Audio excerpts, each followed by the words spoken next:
Hello guys, welcome back to my Pitangki Vlog channel. Này, này từ này anh em बुरैयाबो न' उसुं उसुं उसुं थाबायबायदों.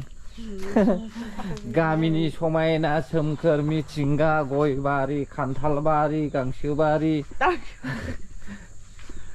स्राय स्राय स्राय स्राय लाइ नायहैग्रोनोसै फार्स्टआवहाय लाइआ माबायदि जादों नायदो गय बागानफ्रा नै फिथाइ थाइजेनबायानो बेयाव नाय नै फिथाइ थाइहांबाय मा खालामदों आदै मा खालामदों ए जोगोनार बिजौ लाव बिजौ ए लाफायाबो देरबाय नै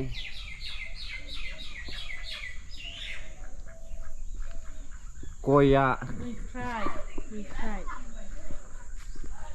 मैफ्राय मैगं जानोब्ला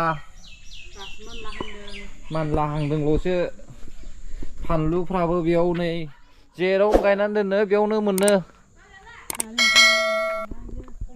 नारें खमला नङालै नारें जुमब्रासो फिथाइ थायाखै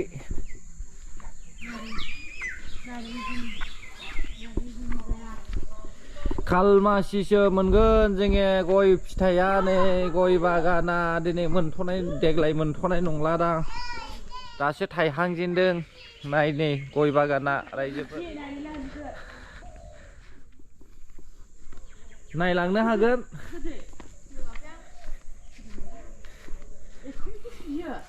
नै जोंहा दाउलेबा नै फुल दंफां खाथियावहाय आराम दाउला खुंगुर फुल माथो बिलाय नारेंखल नारेंखल देखावदों हेल' लाजिसोदोंसो ओरैनायसै नै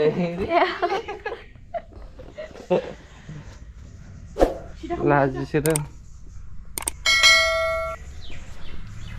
नारें खमला नायहैनोसै नारें खमला ओइ नारें खमला नायनि द'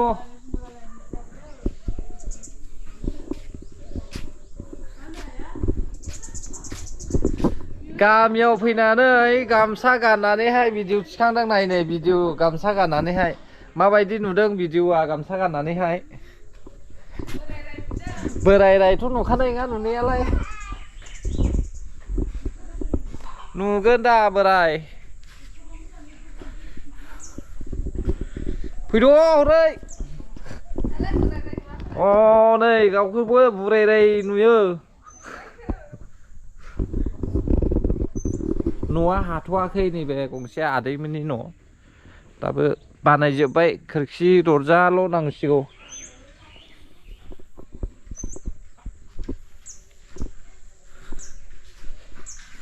जोङो गय बागाना थाइहांदोंसै नै लोगोफोर नारें खमला दासो देरहांदों नै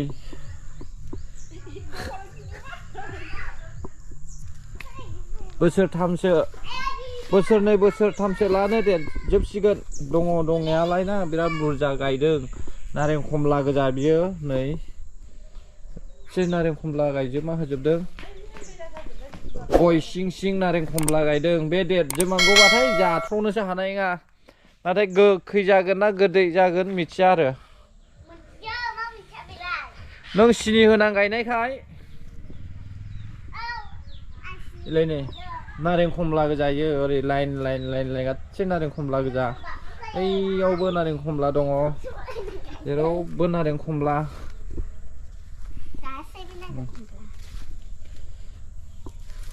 गय बागाननि सिङावहाय गासै नारें खमला गोजा बे औवा गायनाया नै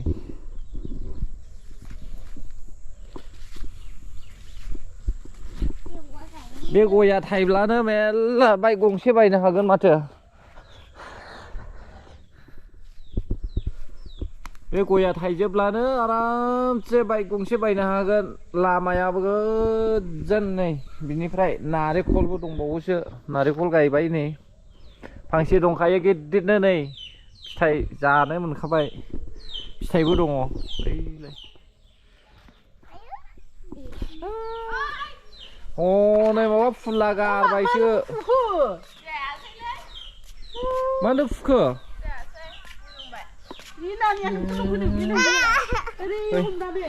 दै जों नायलांनायसो गय बागानखौ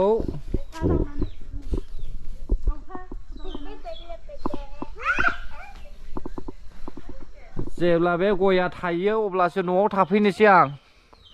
औवा बारिजों थांनि फै दसे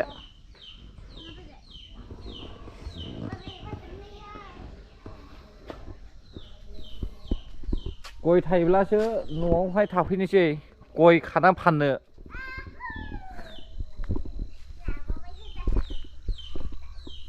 गामिनि लामाया नै अफ रड अन्थाइ गोजा दाबो जाया लामायाबो फैसा मोनलाबो जायो जानानैनो साफा खालामो लामानिफ्राय बेसेबा गोजान जाखायो जोंलाय नै 500 मिटारानो जानो 300 मिटार जाखागोन गोजाना बेयाव लामा जाबाथाय देग्लाय लामा जासिगोन होननानै खोनादों सोरखौ नुदों दा नाय रायजोफोर जोंनि गामिया बेनो चिरां डिस्ट्रिक्ट थास'बारि गामि ओरै नायलांसै र' मा र'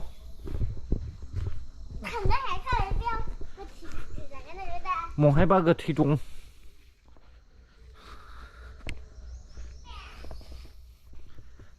राजिब मा खालामदों दा हा खालामाखै गयानो थबसा नांनानै थैयो बोरैबाला हा थालिरना बायबाय नै थालिरा हजों बेंगालराव बेबायदि जाबाथाय फोमोनखायो ओमफ्राय थालिरखौहाय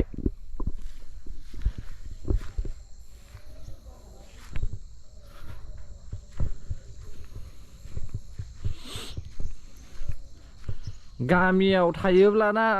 जानाय लोंनायफ्रा नायनै मैथाफ्राबो बायनांगौनि खुनु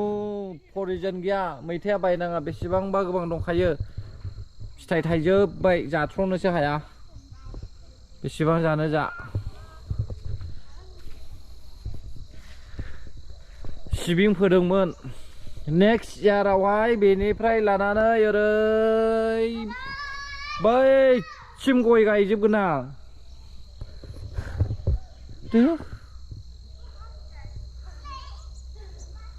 गय गायजोबनोसै ओरैहाय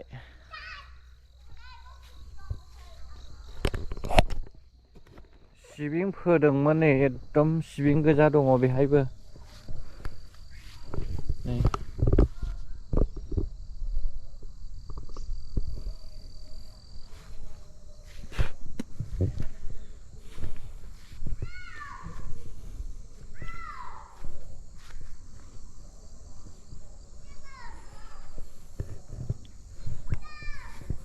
मेरा गांव का व्यू देखो आप लोग मेरा गांव का व्यू देख सकता है ये इधर में एक खेत बनाया गया था इसको क्या बोलता है इसको ब्लैक सीजम बोलता है तिल है ये तिल ब्लैक सीजम है देखो हमारा गांव में इसी तरह इसको बनाता है अभी फिर से इसको सुखाएगा ड्राई करने के बाद में इसको फिर निकल जाएगा इसका बीज अंदर में है अंदर से निकलना पड़ता है इसको इधर में देखो ये सब बागान है गोवा का बागान सब गोवा का बागान है इधर में बेम्बू का बागान है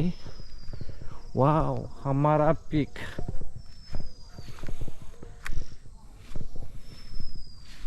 ज्वार कितना बड़ा हो गया अमाया गोगोम गिदिरखा नै गोगोम गिदिरखा अमाया बहुत बड़ा है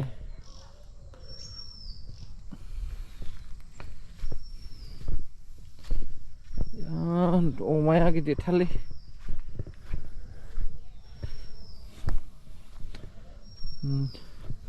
औवा बागाना जोंना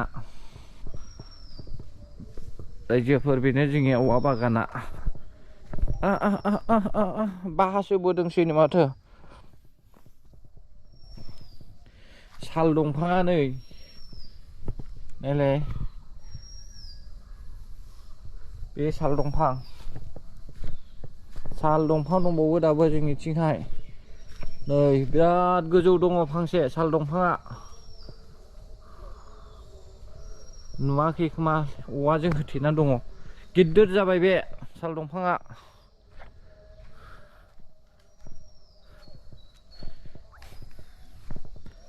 बेयाव नायनै साल दंफाङा गिदिर जाबाय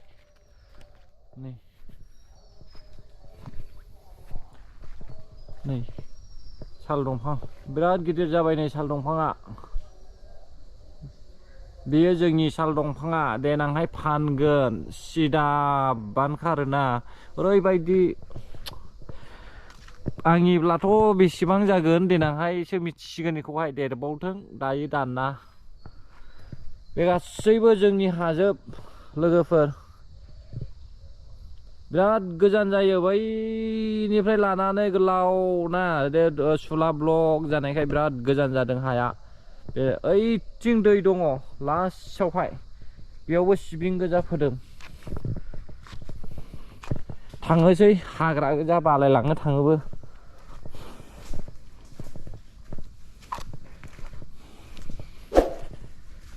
अब्ला लोगोफोर रायजो राजा नोंथांमोन आंनि इउटुबार्स लोगोफोर आंनि बारि बागानखौ माबायदि नुखो कमेन्टआव खोन्था हरज्लायदो नेक्स्ट इयारावहाय नै बैयावहाय गय बागान गायजोबगोन आङो दायो आंना बैयाव माखासे गय बागान दंखायो